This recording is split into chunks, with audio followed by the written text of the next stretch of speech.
ไม่รู้ว่าพ่อของตะวันเนี่ยจะรู้สึกตัวไหมว่าตั้งแต่พูดออกไปเนี่ยโอ้โหมีแต่แบบ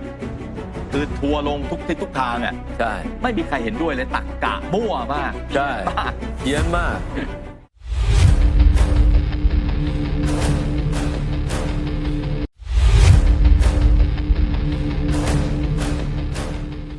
เมื่อวันก่อนคุณณัฐพร โตประยูรอดีตที่ปรึกษาประธานผู้ตรวจการแผ่นดินมาออกรายการท็อปนิวทอล์กเมื่อวานนี้ แล้วก็พูดถึงรายละเอียดเกี่ยวกับความผิดตามมาตรา 116 แล้วก็พูดถึงกลวิธีของคนบางกลุ่มที่จะใช้วิธีการอดอาหารประท้วงเนี่ยนะฮะ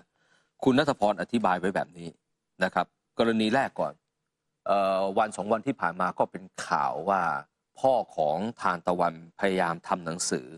ไปที่ศาลขอให้มีการปล่อยตัวลูกสาวแล้วก็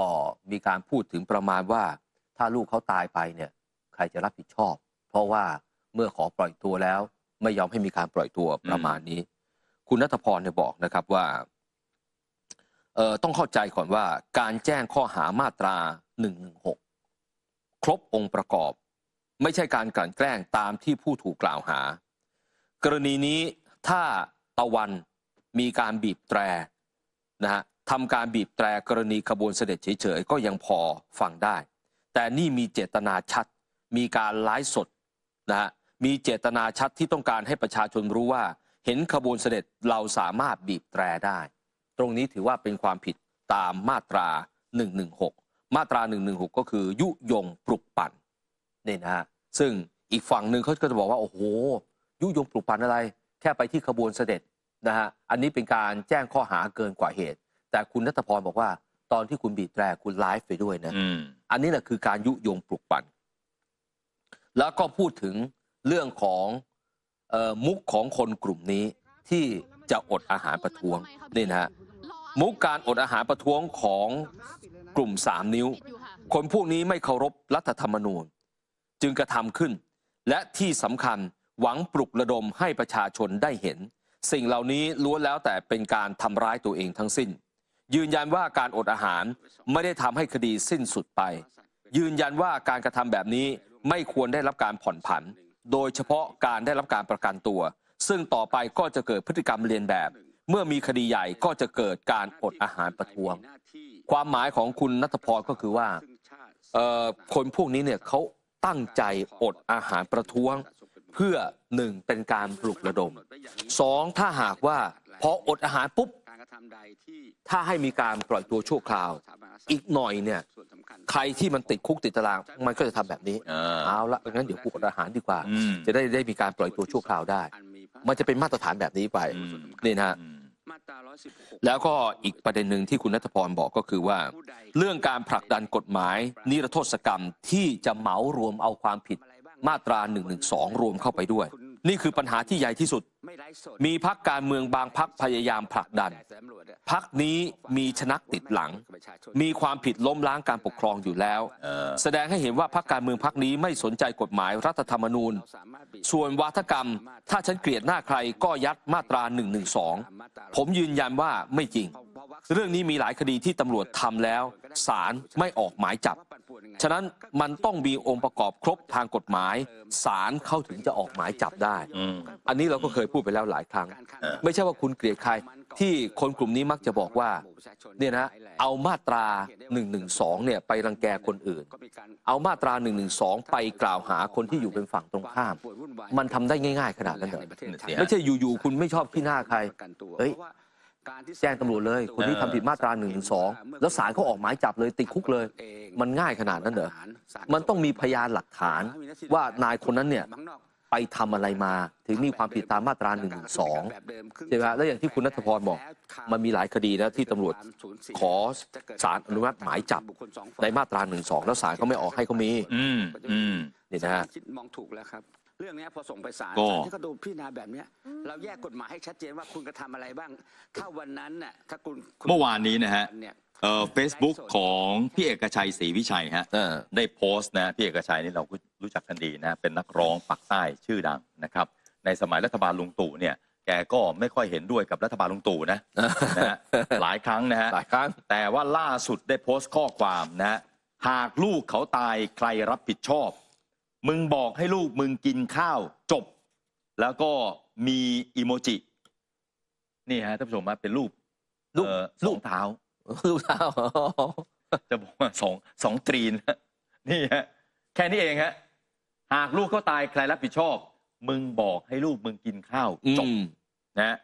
งานนี้แม้ไม่ได้ระบุว่าเป็นเรื่องอะไร แต่ว่าตอนนี้แหละฮะเรื่องกินข้าวไม่กินข้าว ลูกตายใครรับผิดชอบศาลต้องรับผิดชอบไหมก็รู้กันว่าหมายถึงตะวันพ่อซึ่งออกมาบอกนะฮะในแมเนเจอร์ออนไลน์เขาก็มีการ์ตูนนะครับของคุณบัญชาคามิน2 ช่องนะครับช่องทางซ้ายมือบอกว่าลูกไม่ยอมกินข้าวถ้าหิวตายศาลต้องรับผิดชอบนะแล้วต้องมีข้อความข้างล่างนะตอนโตงี้รูปทางขวามือนะฮะลูกไม่ยอมกินนมถ้าหิวตายบริษัทนมต้องรับผิดชอบตอนเด็กคงงี้ สรุปแล้วพ่อโวยวายตลอดนะนี่ฮะให้ศาลรับผิดชอบถ้าลูกอดข้าวตายแต่ลูกอดข้าวเองนะฮะตอนเด็กก็คงจะเป็นอย่างนี้แหละถ้าลูกไม่กินนมบริษัทนมมึงต้องรับผิดชอบนะ เห็นไหมท่านผู้ชมฮะโอ้นี่ไม่รู้ว่าพ่อของตะวันเนี่ยจะรู้สึกตัวไหมว่าตั้งแต่พูดออกไปเนี่ยโอ้โหมีแต่แบบคือทัวลงทุกทิศทุกทางอ่ะใช่ไม่มีใครเห็นด้วยเลยตักกะมั่วมากเพี้ยนมากเพี้ยนมากเนี่ยฮะในเจ๊จุกนะฮะเขาทวีตไว้ใน X เนี่ยฮะมีข้อความพูดถึงกลุ่มทะลุวังใช้แผนอดอาหารประท้วงเขาไล่เป็นไทม์ไลน์มาเลยนะฮะท่านผู้ชมฮะสรุปสั้นๆถอนประกันตัวเองอดข้าวใกล้ตุยนี่คือตายนั่นเองใกล้ตุยอ่ะตุยผมไม่ใช่คำว่าตายภาษาวัยรุ่นเขาใช้ตุยถอนประกันตัวเองอดข้าวใกล้ตุยศาลปล่อยให้มารักษาตัวบุกสน.สำราญราษฎร์ฝากขังศาลให้ประกันตัวบุกป่วนกระทรวงวัฒนธรรมศาลไม่ถอนประกันแต่ก็ยังหาเรื่องป่วนขบวนเสด็จต่อพอเข้าคุกก็อดข้าววนกลับออกมาที่เดิมอีกนี่นะแล้วก็จบด้วยพวกมึงจะหยุดกันกี่โมงแล้วยังมีหน้ามากดดันศาลอีกด้านจริงๆนี่นะก็จะเขาสรุปเป็นไทม์ไลน์ว่าถอนประกันตัวออกมาอดข้าวนะฮะศาลก็ปล่อยให้มารักษาตัวแล้วทำไงต่อก็ไปบุกสน.สำราญราษฎร์ฝากขังศาลก็ให้ประกันตัวแล้วมาทำไงต่อมาบุกกระทรวงวัฒนธรรมนี่นะศาลก็ไม่ถอนประกันแต่นี่ตามไปหาเรื่องกับขบวนเสด็จพอเข้าคุกก็อีหลอบเดิมอดข้าวอีกนี่ไม่มีใครบังคับให้พวกนี้อดข้าวนะเขาทำของเขาเองอยู่ในเรือนจำเนี่ยก็ยังมีข้าวปลาอาหารมีน้ำให้กินนะแต่เขาไม่กินเขาเองนะฮะนี่เจ๊จุกเขาไล่ไทม์ไลน์ให้ดูใช่แล้วก็จะเห็นถึงความเที่ยงธรรมของศาลสถิตยุติธรรมนะว่าความจริงเนี่ยนะฮะเธอคนนี้เนี่ยมันควรจะโดนถอนประกันตามความรู้สึกของชาวบ้านเนี่ยหลายครั้งแล้วนะฮะตัวเองเนี่ยโดนคดี112ใช่ไหมแต่ตอนที่ไปบุกสน.สำราญราษฎร์ไปสาดสีไปทำให้โรงพักเขาเสียหายเนี่ยตอนนั้นเนี่ยก็มีคนไปร้องขอให้ถอนประกันศาลไม่ถอนประกันเพราะว่าไม่เกี่ยวอะไรกับคดี112ใช่ไหมใช่ ศาลให้ประกันเนี่ยเราบอกว่าอย่าไปทำความผิดซ้ำก็หมายความว่าอย่าไปทำความผิด112ซ้ำนะฮะเขาเอาสีไปสาดที่โรงพักสน.สำราญราษฎร์เนี่ยอันนี้ไม่เกี่ยวกับ112ฉะนั้นเนี่ยเขาไปทำจริงแต่จะมาเอาเหตุที่เขาไปทำที่โรงพักเนี่ยมาถอนประกันคดี112เนี่ยไม่ได้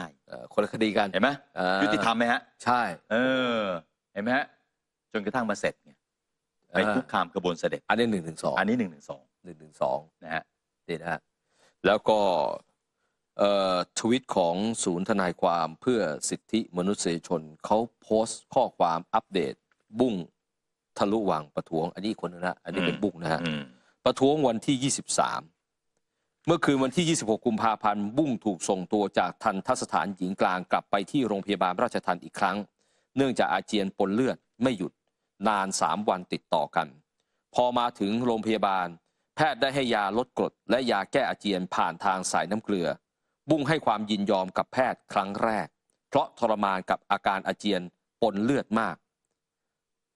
บุ้งขอรับน้ำเกลือเพียง1 ใน 3ของปริมาณน้ำเกลือ1 ถุงเท่านั้น จากการเข้าเยี่ยมทนายความสังเกตว่าตอนนี้บุ้งหน้าซูบตอบเบ้ารอบดวงตามีร่องลึกหรือว่าตาโหลมีอาการอ่อนเพลียตลอดเวลามีอาการเป็นตะคริวบ่อยครั้งถามถึงตะวันและแฟรงค์ว่าอาการเป็นยังไงบ้างบุ้งแจ้งว่าตอนนี้จิบน้ำในปริมาณที่จำกัดแต่ยังยืนยันจะอดอาหารประท้วงต่อไปแล้วก็เรียกร้อง2 ข้อตามเดิมนะฮะปฏิรูปกระบวนการยุติธรรมไม่ควรมีใครถูกขังเพราะเห็นต่างทางการเมืองสรุปใจความก็คือว่าขอรับน้ำเกลือแล้วนะฮะขอรับน้ำเกลือแล้วแต่ขอแค่1 ใน 3พอ1 ใน 3ของถุงยังมีเชิงอยู่ ขอจิบน้ำนะจิบน้ำขอจิบน้ำแต่ยังอดอาหารต่อโอ้โห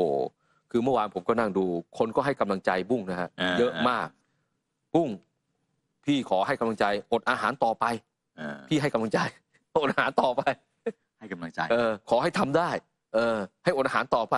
ถ้าอย่างนี้อยากจะให้เขาตุยนะเนี่ยให้กำลังใจให้กำลังใจให้กำลังใจต้องบอกเขาเลิกสิไม่ก็ความตั้งใจของเขาคืออดอาหาร